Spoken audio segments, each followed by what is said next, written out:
everyone. Welcome to another tasting video here at Casa Larga. I'm Corey, the sales manager here, and we're excited to go through our new tasting with you today. So we are going through our Thanksgiving sampler, obviously perfect for the time of the year. Going to have some great wines that go great for Thanksgiving, but it's a nice little set to try. Do a tasting at home with family or friends. Do it virtually together. So something fun to do for the holidays. So getting right in, we have 5 wines today that we think are 5 of Casa Larga's best for Thanksgiving pairings. And these are going to go ranging from anything with your actual meal, your turkey, your stuffing, all the way through the sides, all the way down into the best part of Thanksgiving for me, which is obviously the dessert. So we'll go right through them with you. So first on our list is going to be our CLV Chardonnay. And CLV Chardonnay just stands for Casa Larga Vineyards. That's what CLV stands for. And this is actually a really unique Chardonnay. Normally you find Chardonnays that are, of course, aged in a barrel, but it's usually one type of barrel.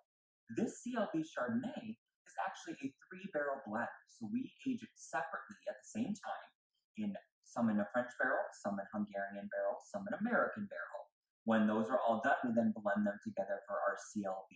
It's a great oaky, earthy Chardonnay. You're going to get those really nice earthy tones. Some light spices, you get some vanilla in there, and a touch of fruitiness really rounds it out. This is a great Chardonnay if you have people who aren't super into the heavily oaked whites, because this has a couple different oaks in there. There's a lot of complexity to the flavor, but it's not super oaky. So it's a really nice kind of starter Chardonnay. If you have people who aren't really quite all the way into those oak shards, this is a fantastic one to start. It does have about a 0.3% residual sugar, so quite dry, of course, as your typical oak Chardonnays are. And it has a great buttery and earthy finish to it. And with Chardonnays, they go really well with mashed potatoes. The spices that it has in there, really well with your mashed potatoes, but it's especially good with your desserts, especially your pumpkin or your pecan pies, those pies that have a lot of the nutmeggy, cinnamon, allspice, cloves, a lot of those really spicy notes go really well with this. The Hungarian chard in there gives you a little bit of smokiness, a little bit of vanilla. The American has a little bit of fruitiness, so it really enhances those beautiful spice notes that you get in a lot of your desserts around the holidays. So it's a great one for the meal, but also an amazing one just for dessert at the end of it. Second on our list here is good old dry Riesling. If you're familiar with the Finger Lakes, you know dry Rieslings are a Finger Lake staple. Very crisp. Our dry Riesling is quite dry, about a 5.6 residual sugar. Really crisp. A lot of really brilliant, great green apple notes. And as we know, apple goes really well with anything at Thanksgiving, but this is especially going to be great with your turkey, your cranberry sauce. Because of those crisp apple notes, the tartness to it really helps with the really nice sweetness of the cranberry. Also, cranberry has a little bit of tartness, so that apple and cranberry really go well together. It's crisp, fruity, very easy to drink. And if you're looking to go with dessert, you can go right with a good old apple pie.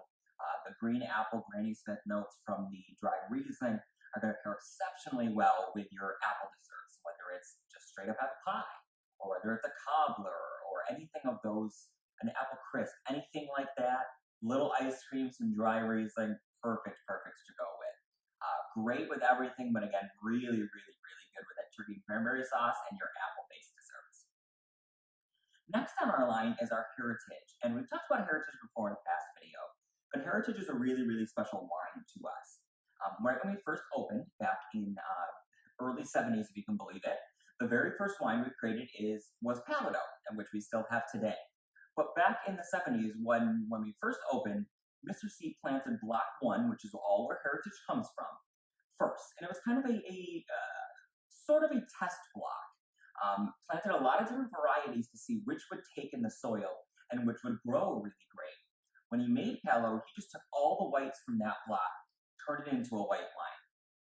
Over the years, that same similar idea for the Palado has remained, but now it goes, we have 5 different blocks in our vineyard and the grapes come from all across the vineyard. This Heritage, however, is an ode back to that original Palado that we had. All of these grapes come right from Block 1. It is a 5-grape blend, so it has Riesling, Chardonnay, Gewürztraminer, Muscat, and Vidal. So it's a really, really nice blend, all coming from Block 1, which is the earliest block that we have. So they're the grapes that have been, the vines that have been in the ground the longest. The grapes are really hardy, great, great flavor. And we call it heritage, of course, because it really is going back to that original base wine that we started with, the heritage of Casa Larga. This was it, our first white wine that came out. So it's really, really special to us. That being said, it is more in the middle. The other two we talked about a little bit drier. This one is a medium dry, so it's going to sit right in the center. It has about a 2.1% residual sugar. So not sweet by any means, but definitely not quite as dry and tart as the first two wines that we discussed. Heritage, you're going to notice, very, very smooth.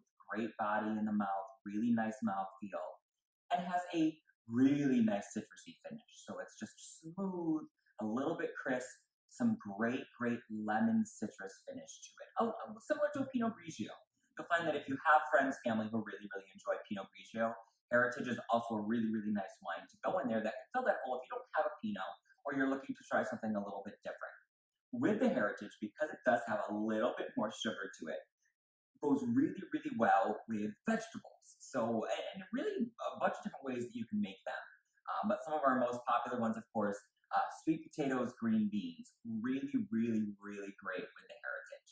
That little bit of citrus is going to add just a nice touch to those green beans that you have there. Nice little bit of savory with a citrus. And kind of a really similar thing with the sweet potatoes. Now, a lot of people do them sometimes a little bit different, whether we're doing like a sweet potato casserole that's really, really sweet, got some brown sugar, cinnamon, maybe a little bit of marshmallow in there, or you're sticking with just kind of mashed sweet potatoes as is. Because this sits right in the middle, not too sweet, not too dry, it can really go any direction. Again, we'll add a little, this nice bit of citrus to your mashed sweet potatoes. Or if you're going with a sweet potato casserole that's a little bit sweeter, because it has a little bit less sugar, it'll help balance out that sweetness a lot and go down really, really smooth and easy. So it's a great versatile wine, especially when you're looking at your sides and your vegetables. All right. So moving out of those, of course, those are 3 white wines, and we have 2 red wines that we think are going to be great for Thanksgiving. First, we're going to start with our Lemberger, which is actually a brand new release. Casa Larga has never done a Lemberger before. So this is a brand new release for us. We're super excited. We actually just released it about a week ago. So still a brand new line. And if you're not familiar with Lemberger, they are going to be on the dry side. So it's going to be about a 0.1 residual, so quite on the dry side. But they kind of fall in the middle. So Lembergers are going to have some body to them. Not going to be super, super heavy, but have some great body to them. You get a lot of deep red berry notes. You're going to get some red currant in there, black currant, some really, really nice berry, cherry notes in there, which of course going to go really, really well with our turkey and stuffing as well. So because the Lemberger is not quite as heavy as some other reds, you'll find that it's not going to overpower your white meat. A lot of times in turkey, we have a hard time figuring out, what exactly goes with white meat that's a little bit drier. And then your dark meat, which is a little bit fattier, so a little bit moister there. And Lemberger is great for that because it's not too heavy. It's not going to overpower your white meat at all, the white meat turkey, if that's what you're eating. But also if you're going with a little bit of dark meat that has a little more fat to it, of course, the tannins right in that red wine are going to go super well with dark meat. Lemberger, again, has a lot of those berry notes. So especially if you're doing turkey and stuffing, a savory stuffing, or even if you're adding a little bit of cranberry sauce on the side there. I know we talked about that with the dry Riesling, but Lemberger, perfect with that as well. It's going to enhance those fruit flavors to it. And then it gives you a little bit of earthiness, just that little bit of oak, a little bit of earthiness to round out the turkey, round out the stuffing. You could also go any of your roasted vegetables with Lemberger. So we know a lot of people love Brussels sprouts, but any type of roasted vegetables that you're doing, whether it's potatoes, whether it's green beans again, whether it's corn, whether it's any type of baked vegetables that you're doing, really, really good there. Again, because it's got enough tannin to really carry there. The fruitiness is going to enhance some of those flavors out there, but that really nice kind of grilling, those nice earthy tones you get when you grill. The end of this Lemberger, which is a little bit of earthy, some smoke to it, and a touch of pepper, fantastic with your turkey and all of your roasted vegetables. Really can't go wrong. Again, also not super dry. So it's usually one that your guests that you have or friends and family you may be sending this to for the holidays that you can't spend with them. Usually anybody, whether they like a little bit sweeter or a little bit drier, will find something about the Lemberger that they really, really like. It's not too overpowering in any direction. So it's a really, really nice versatile red, especially for the holidays. Finally, moving on is our Petit Noir, and our Petit Noir is actually a really, really unique wine. It is made in a Beaujolais style. So Beaujolais, if you're familiar with it, is a perfect time for that. We just had International Beaujolais Day, fairly certain here. It is a type of red wine from that region in France, and what it's known for is they pick it right away. So usually our harvest anywhere between August, September, October, November for a little bit in the warmer regions. They pick this first and they turn it into wine almost immediately and they release it within a couple months. So it's a celebration of harvest. It's the first wine that comes out of a new vintage. So, for example, if you were doing a 2021, you would have picked this in October, no, September, October time, put it into tanks, take about 6 to 8 weeks until it's ready, and release it. And it's made to be a celebratory of the harvest. The first thing that comes out gets everybody excited about the wines that are coming from that growing season and allows you to be able to try those grapes right away to see how they are. Now, this, our Petit Noir, is not made in that same way, but the reason why we say it's a style because Beaujolais tend to be a little bit lighter, not quite as heavy as your typical reds, because they don't spend any time in a barrel. If you want to turn around your wine as quick as Beaujolais is, barrel aging can take anywhere from 6 to 12 to 18 months. So, of course, not going to do that with this type of red. So it's going to be lighter. It's also not quite as dry. And I say as dry because it still is on the dry side. Our Petit Noir is about a 1.2% residual sugar. So it is not super sweet, but when you compare it to your reds, your Lembergers, things of that sort, it is going to be a little bit less dry than that. So again, kind of middle of the road red and super, super berry forward. So if you notice in your typical red wines, you get a lot of berry notes, cherry, strawberry, those black raspberry, red raspberry, all those types of things, really, really fruity in there. And again, because there's no oak, those flavors really, really come forward. So this is a great in-between red. Say you know someone who really, really loves their sweet reds, but they want to get in, or you just want to get them into some drier reds. This is a really nice way to go. This gives them some of the flavors of a sweeter red. Also doesn't take it all the way to the end of the dry, but it's a good bit drier than what they would normally drink, which is a really nice way to start moving into reds. With this, I know it sounds like a broken record, but the Petit Noir can go pretty much with anything you're talking about. I mean, we talked about how this dry Riesling can go with cranberry sauce. These beautiful red berry notes are going to be fantastic with that. Fantastic with your turkey. They're almost, say you don't like cranberry sauce, this can take the place of that fruity red berry that you get out of that cranberry sauce. Replace it with a Petit Noir, and you're not eating the cranberry sauce, but you're still getting that really nice red berry fruit tones that tend to go with there.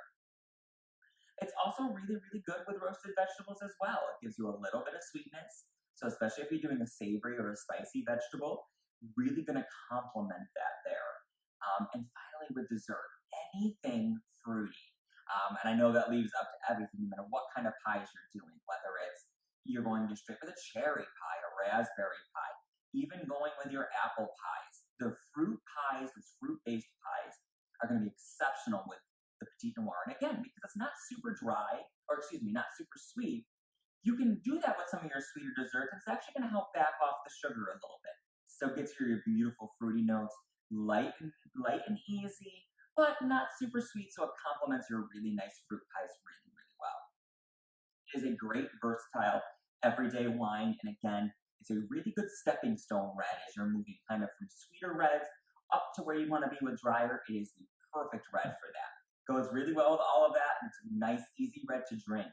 Another really popular thing with it is because it is not oaked, and because it sits more in the middle, this is actually one that you can chill a little bit. So if you do also love your reds, a little bit more chill, just a little bit of chill on them, Petit Noir is perfect for that. The chilling is not going to take away from your flavors as much as it would in a regular red wine. So if you prefer that, it's a really, really great one to go in that as well.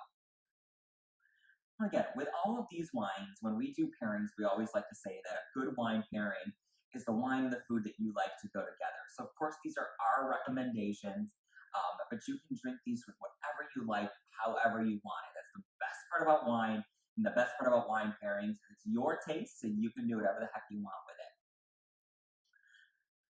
And we also really, really love to hear your pairing. So if you have a pairing, you say, wow, this actually went exceptionally well on Thanksgiving, didn't hear him mention it, send us an email, send us Facebook, Instagram, let us know. We love hearing what your pairing ideas are. Sometimes you have a better palate than we do. You know what you like, and you can find some really cool, unique dishes that you may make with your family or just make for every Thanksgiving that are really popular with some of our wines. We would love to hear those pairings as well as you go through and you enjoy. So as we wrap up, as always, I want to say thank you so much for tuning in to another tasting video with us. We hope you enjoy the Thanksgiving pairing. Again, let us know if you have any questions, comments, good pairings. You liked it, you didn't like it. It's always good information. We'd love to hear from you. It helps us figure out where to go next. So feel free to reach out to us. And however you decide to celebrate Thanksgiving this year, know that it's going to be a lot different, and that a lot of us are making the sacrifices to downsize or not have our normal Thanksgiving. We want to wish you a happy Thanksgiving, however you're celebrating. Know this year is tough, but it's really important that we all do what we can right now to make sure that we can all stay safe and healthy and continue to celebrate holidays. So, however you are celebrating this year, whether it is in person or virtual, I hope you have a fantastic Thanksgiving. Reach out to your family, let them know that you're thinking of them. We will be thinking of you as we enjoy all of our Thanksgiving dinner. So please have a very, very safe, happy Thanksgiving. And please continue to stay safe. And we hope to see everybody back in here soon. Thank you so much.